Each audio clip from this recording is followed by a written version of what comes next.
Each week, we welcome to our NfG stage one of our highly talented members or special guests with something designed to help you and your business. For anyone that's ever experienced domestic abuse, whether mental, physical, or sexual, our next talk may not seem relevant. Yet you'd probably be amazed at just how widespread this is, with around 50% of relationships experiencing these types of abuse or coercive control. And that's just what is reported. Our next guest is a survivor herself, taking her past and learning how to turn it into something of value to others.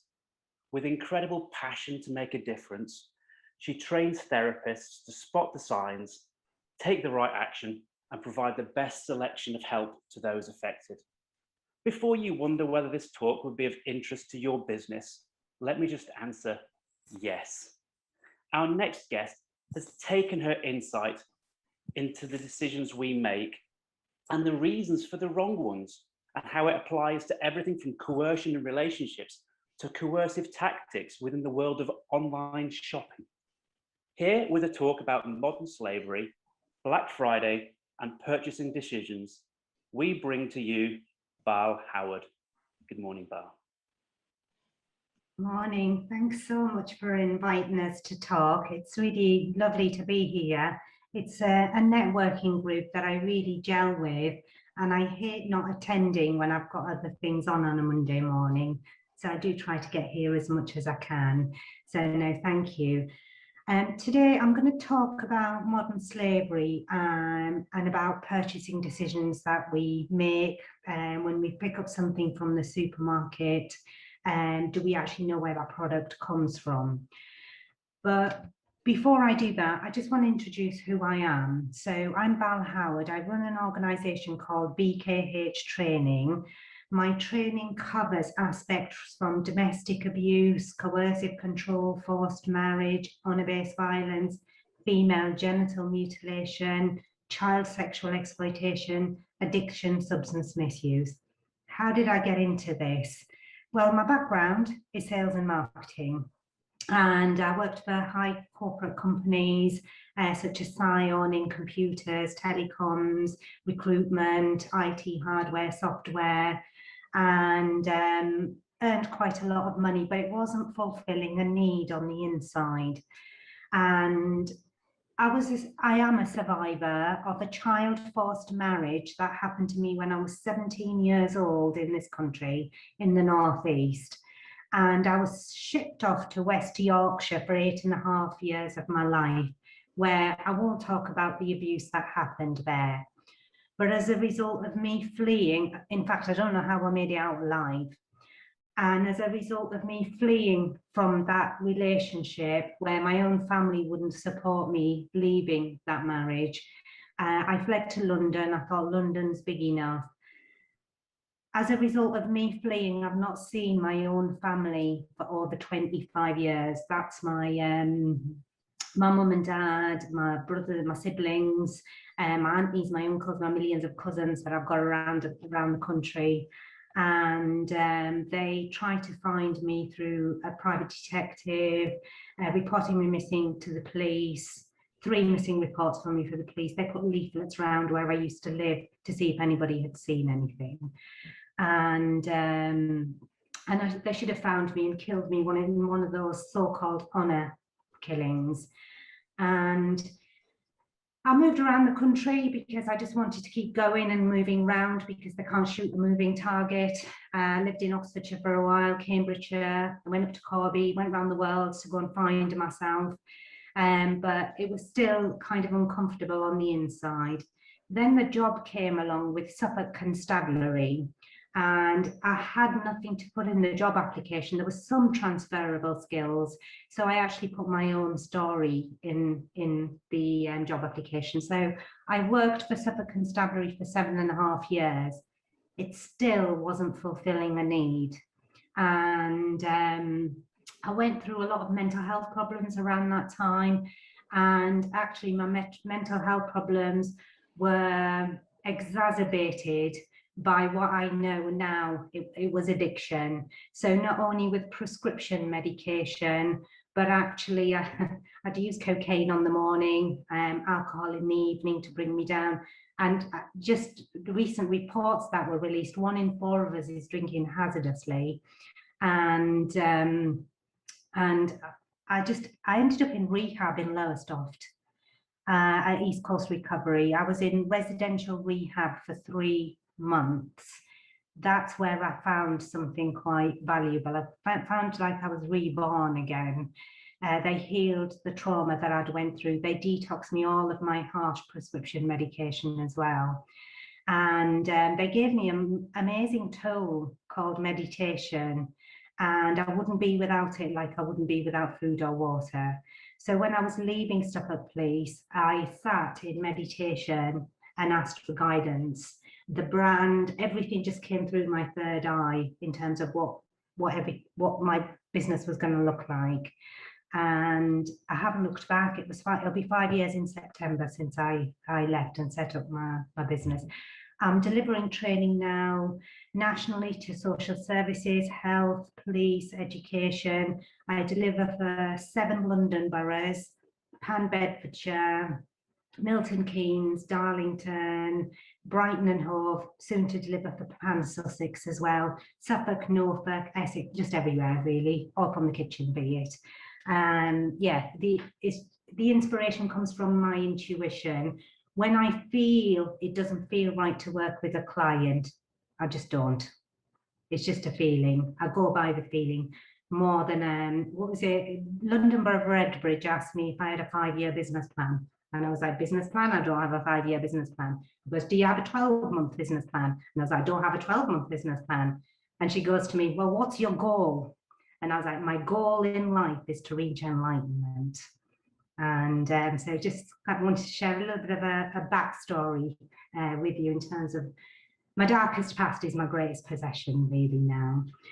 And so I'm just now going to share my screen, and you're all going to participate in the train and in this short session as well. So in your mobile phone web browser, while I set up, you can get set up. If you type www.menti.com, and it'll ask you for a code, and the code will follow as well. Just if I go down to here, as I've done the intros already. When we think about slavery, wasn't slavery abolished a couple of 100 years ago? So on the top of the screen there, you will see the code. If you enter that code, this screen will then appear on your mobile device. And then just have a little go at voting. So I'm hoping about 20 plus should come up on here. And as I change the screen will also change for you. If you have trouble accessing this, it's fine. Please do use the chat box as well. And keep an eye on that.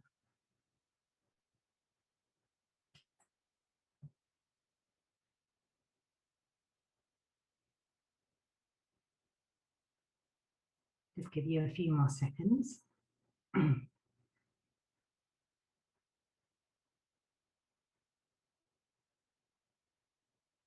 Excellent. Sometimes you might just need to refresh it on your mobile phone web browser. You can open another tab on the computer as well.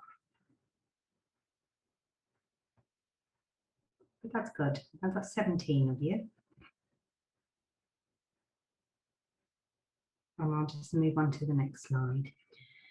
So when you think about modern slavery and human trafficking, which industry sectors in the UK would you find? Where do you think you'd find it?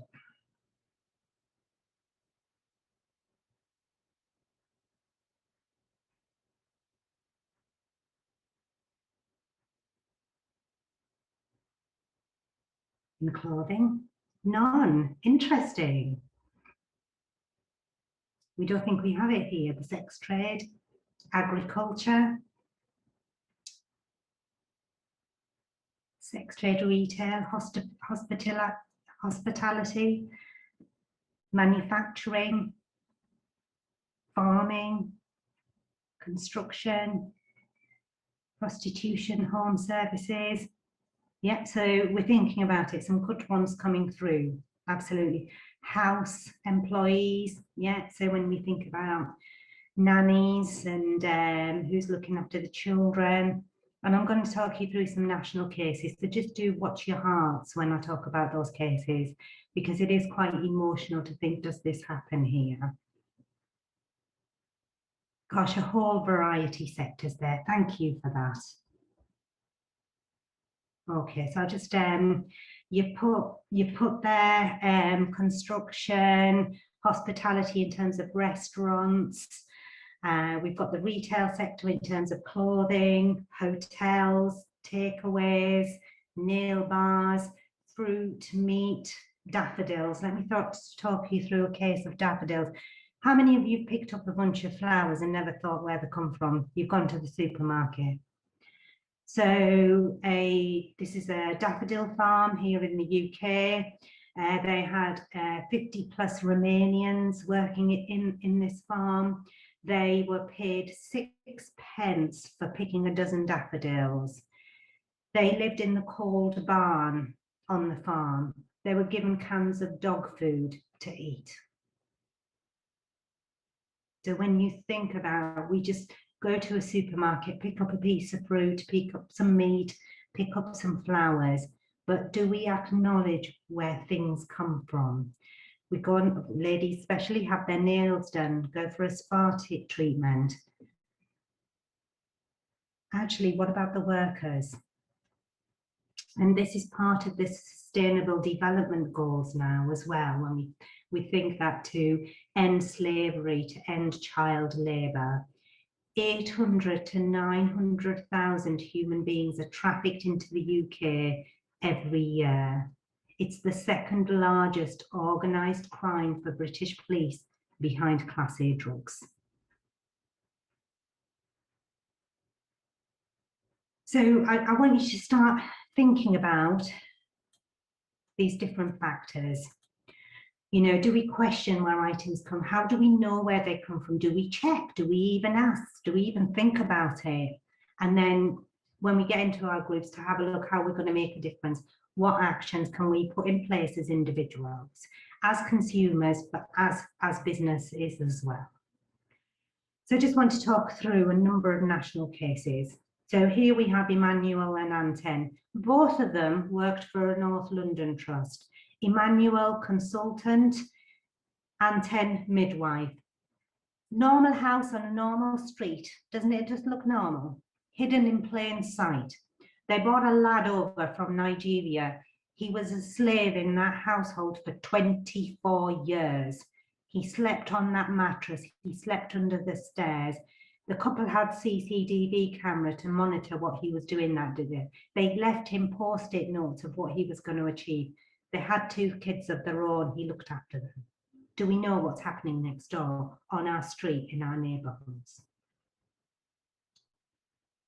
I want to bring in a Suffolk case here. So Samaras and Ratatouilles, both Lithuanian, brought their 2 Lithuanians who had mild learning disabilities.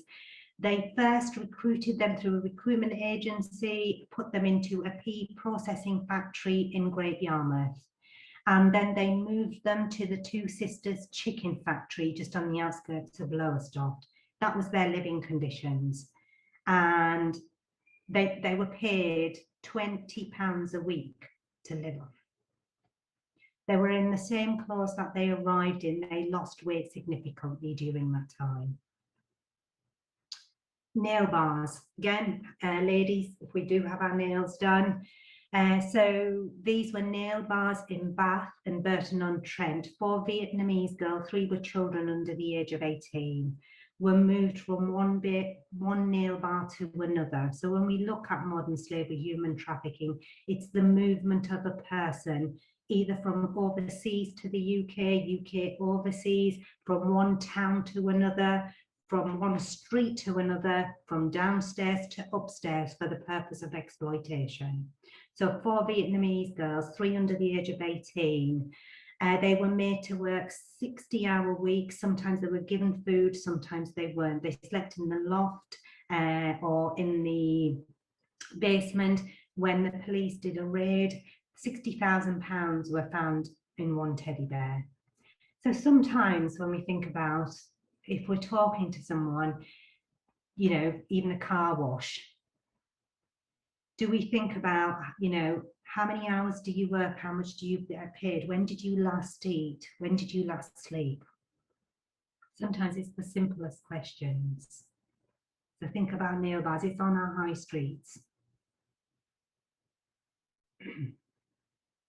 So forced criminality, this is the far the greatest at the moment as well, because it's been in the news in terms of county lines, gang, knife crime, all-time high.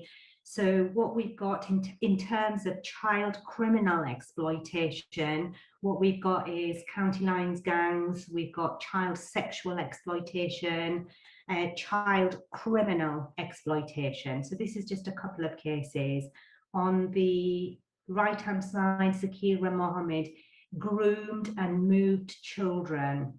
So in lockdown, when we think about the grooming of children, it went online. 6,000 cases per month the National Crime Agency was dealing with for online grooming.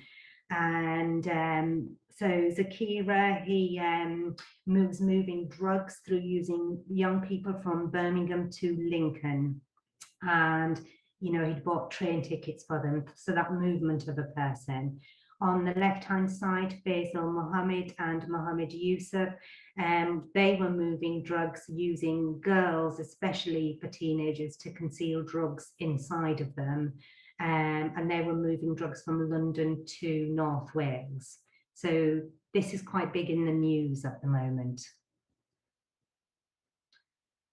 Then we have bringing the element of forced marriage. So Safras Ahmed, he brought his wife over from overseas, but she was a slave within that household, and a slave to the mother-in-law, the sister-in-law, the brother-in-law. In fact, he pushed her outside. They'd beaten her so badly, it was a taxi driver who picked her up. Samira now shares her story publicly. So when we think about human trafficking and modern slavery, prostitution, sexual slavery, servitude, benefit fraud, enforced criminality, there's just a couple more cases that I want to talk about.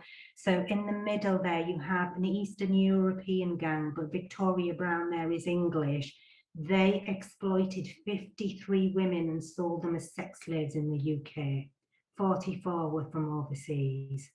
And these women had to sleep with 10 to 15 men a day, earning £100 a time. Marion and Joseph, on the right-hand side, they had a fruit farm in Kent, and they exploited workers on that fruit farm from overseas as well. So we're going to do a quiz together. So grab your mobile phones again. And this is just really quick before we go into our groups. So what is the number of estimated slaves across the world today?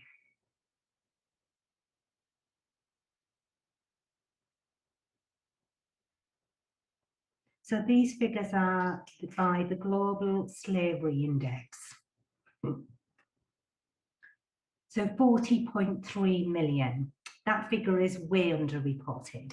So when we, and I learned about this through my training sessions as well, but in India alone, there's 160 million untouchables. So that low caste. 160 million untouchables, they're all slaves. So you can see how that figure of 40.3 million is underreported. So what percentage of modern slaves are in the labour industry?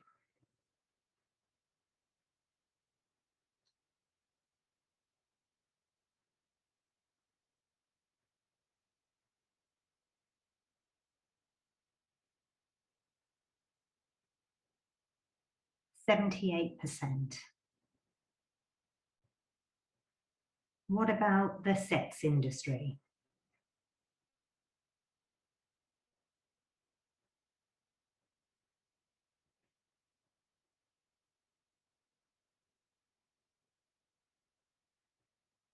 So it is 22%, but let's bring it to national figures here. What we're looking in terms of labour exploitation is around about 40% domestic servitude, 20% sexual slavery, 50% almost.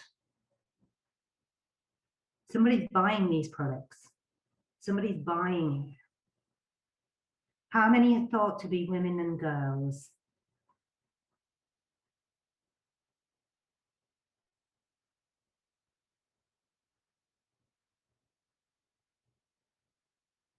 $28.2 million, 71% are thought to be women and girls. What about children?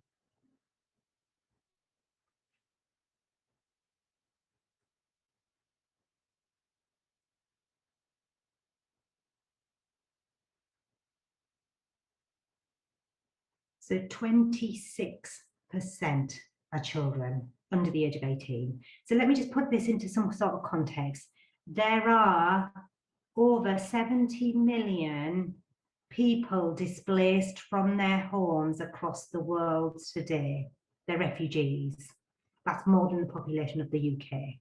51% of those displaced are children. They're more at risk of human trafficking and exploitation. There's a difference between human trafficking and moving somebody in terms of, you just want to move from one place to another. And the difference is, after that person is moved, they're free to go with their documentation. How much money does slavery generate for traffickers every year?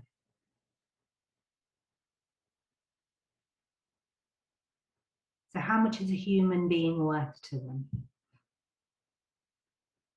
150 billion every year. How many victims were identified in the UK in 2018?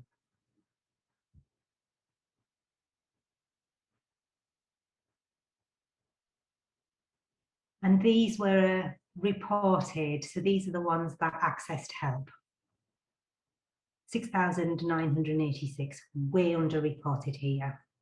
And the year before was 5,141. The year before that, in 2016, was 3,804.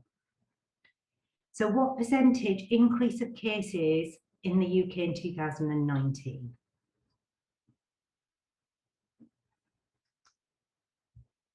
So again, these were just referrals.